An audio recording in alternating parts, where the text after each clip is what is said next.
Hello, we're here to talk about the Canadian Integrated Ocean Observing System, or CIOOS as we call it, and how we see our work unfolding over the next decade.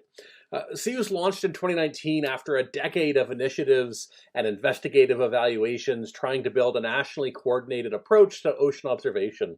It's built on the strength of a number of organizations, some of which you see represented here today. But we also all speak for the CIOOS regional associations, which are the vehicles for our shared and collaborative work. I want to begin by acknowledging and respecting the First Nations, Métis, and Inuit people whose traditional territories we conduct our work on. We are committed to this journey of collective healing and true reconciliation as we honor the land and seas in which we all work. And we'll talk a little bit more about some of the ways we're doing that later in this talk. CIOOS started with 3 regional associations, and we do plan to add more. In addition to data access and management, outreach and engagement with stakeholders is a really key part of what these regions do. They're kind of focused geographically, and we work with academics, NGOs, private, public, citizen scientists, whoever has data, we're having that conversation. We work hard to have CIOOS be a system that's built for and built by the ocean community. But as we wrap up our pilot scaling phase, and we were considering this 5-year strategic plan, which you can now find on our website, we've been doing some serious thinking about what lies ahead and what some of the opportunities are.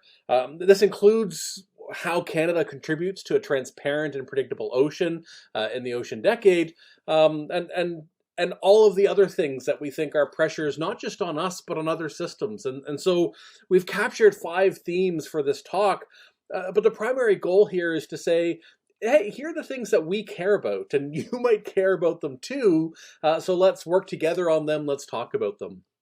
Now, I'm going to start first with streams and scale. This is something that's happening now at CIOOS and at observing systems around the world.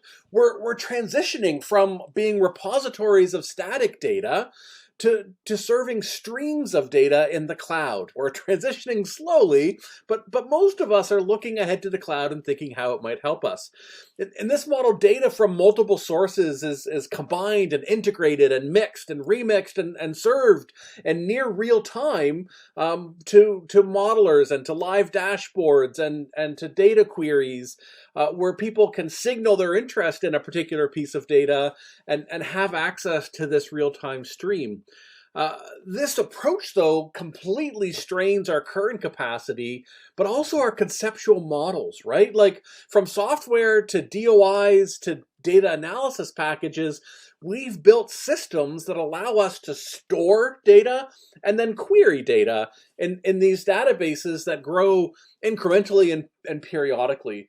When we're working with real-time data, we kind of speed up that store and query cycle, but that approach has limits, right? Both in terms of possibility and in scalability. So if we're going to achieve the dream of ocean to desktop systems that bring observations to the world, not only as raw data, but as synthesized and accessible information and knowledge, like so that people can answer the key questions, right? Like, how is ocean impacting our carbon targets? And what impact is climate change having on the ocean near me? So if we're going to serve our stakeholders in this way, we're going to need a different approach to our infrastructure, right? We're going to have to think about event and stream-based processing systems. We're going to think about how we move data analysis from desktops to the cloud to address networking bottlenecks of the volume of data that we're dealing with. We're going to need to develop more expertise in knowledge exchange and user experience. And so as we're looking ahead to the streams of data and how we scale,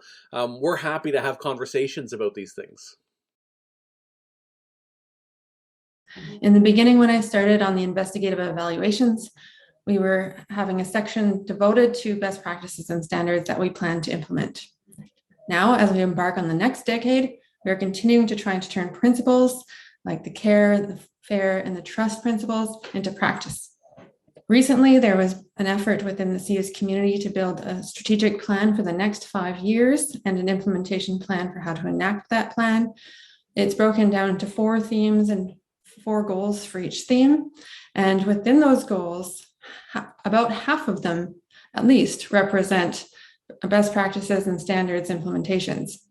So these topics include metadata conventions, better alignment with the CIOOS essential ocean variables, citation and persistent identifiers throughout, especially dataset DOIs, data quality consistency of practice, and also thinking about best representation in the metadata, such as the lineage and the data quality sections, looking at repository certification for our various regional alliance organizations, and better implementation of best practices for data security.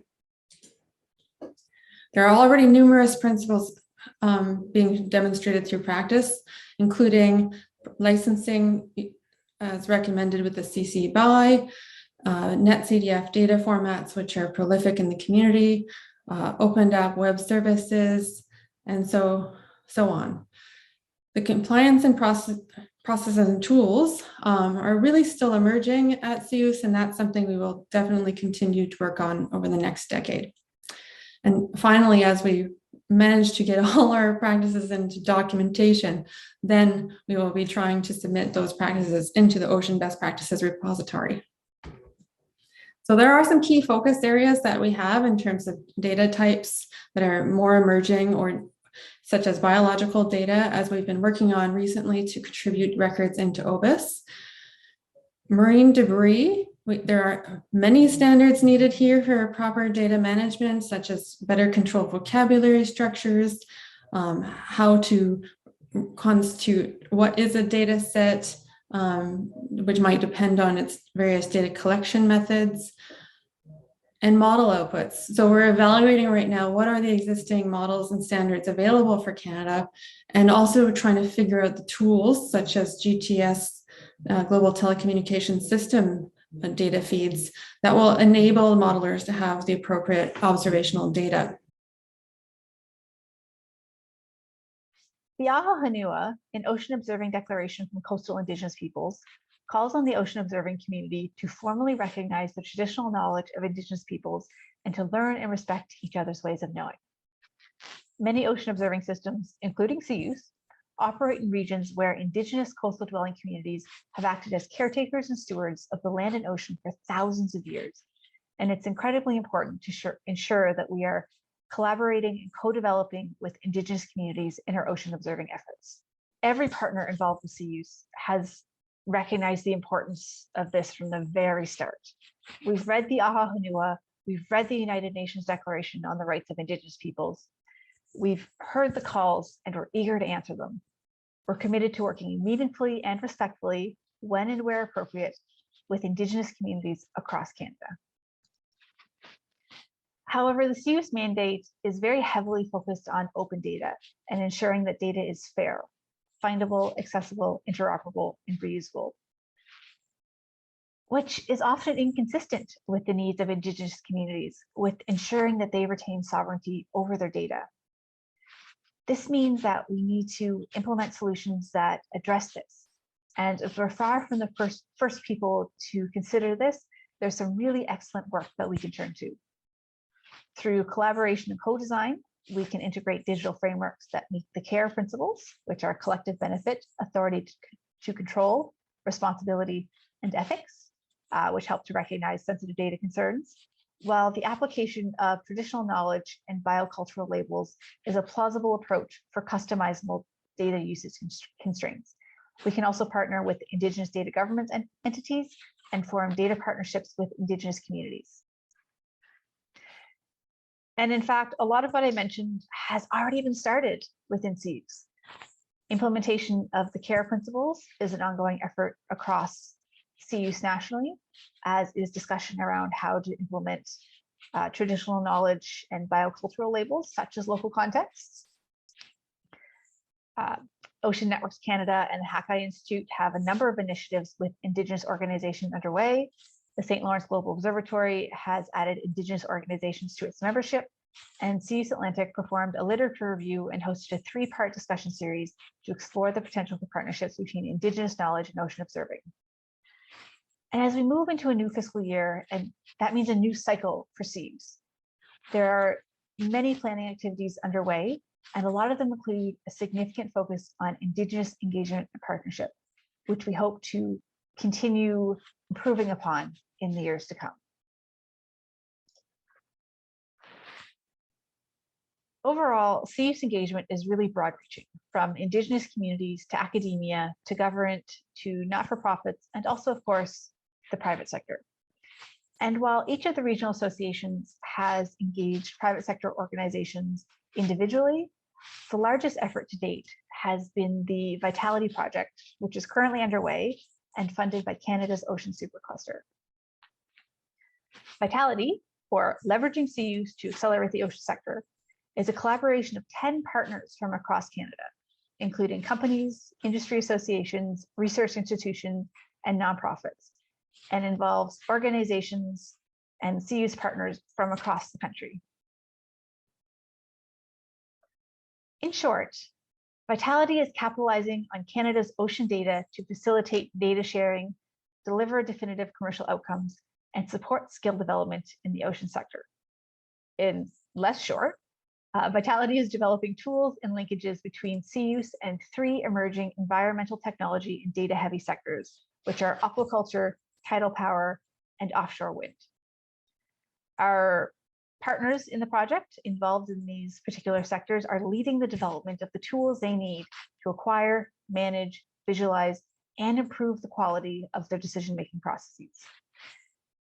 As part of this, we're developing a data registry, which is integrated with the CIOOS infrastructure. This is really meant to increase the visibility of restricted data while still ensuring that access is restricted. It's really a preliminary step to reduce barriers related to the inclusion of private sector data in CIOOS, but also to improve the readiness of Canada's ocean sector to access data that's already in the system. Another significant component is training and the development of training modules to address labor, skill, and capability shortages by increasing expertise in the digital technologies, such as data management, that are relevant to Canada's ocean sector. These partnerships will strengthen ocean observing efforts in Canada, they'll result in commercial outcomes for the businesses involved, and they'll create additional capacity for these emerging sectors and contribute to a strong blue economy. Before CIOOS existed, the Canadian Department of Fisheries and Oceans, MEOPAR, and others had a vision for a Made in Canada's ocean observing system led and implemented by a community of collaborators from across the country. Essentially, a bottom-up approach where the core funders, although obviously critical, are not directly involved in all the day-to-day operations. As you can see, CIOOS was funded by organizations from across the country, including many government, academic, and NGO partners. When developing CIOOS, the founders significantly benefited from guidance received from colleagues north and south of our borders, including the US IOOS Program Office and many of the IOOS regional associations. We are extremely grateful for the early and ongoing support of our IOOS colleagues, who both provided key guidance in the early days of CIOOS and become strong partners as we work towards co-developing more and more technologies and best practices. We like to think that our partnership is mutually beneficial, as IOOS continues to invite us to actively participate in all of their key technical events. Globally, many of the organizations involved with CIOOS had existing global partnerships that they brought to the table. In the case of OBIS and GBIF, CIOOS is actively working to contribute biodiversity information to these global systems. In the case of GOOS, CIOOS intentionally follows GOOS definitions and best practices to ensure CIOOS observations are interoperable with global observations. As we look to the future, CIOOS will continue to strengthen these essential partnerships and develop new ones, many of which will be directly related to the United Nations Decade of Ocean Science. So I know we're all tired of sitting in front of screens and attending virtual presentations and conferences. So if you've made it this far, thanks so much for listening. We hope you found it really informative. If you are interested in learning more or would just like to connect, we would absolutely love to hear from you. So please do reach out. Our contact information is here on the screen. And hopefully we'll see you all at the live presentation on February 28th and in person again sometime soon.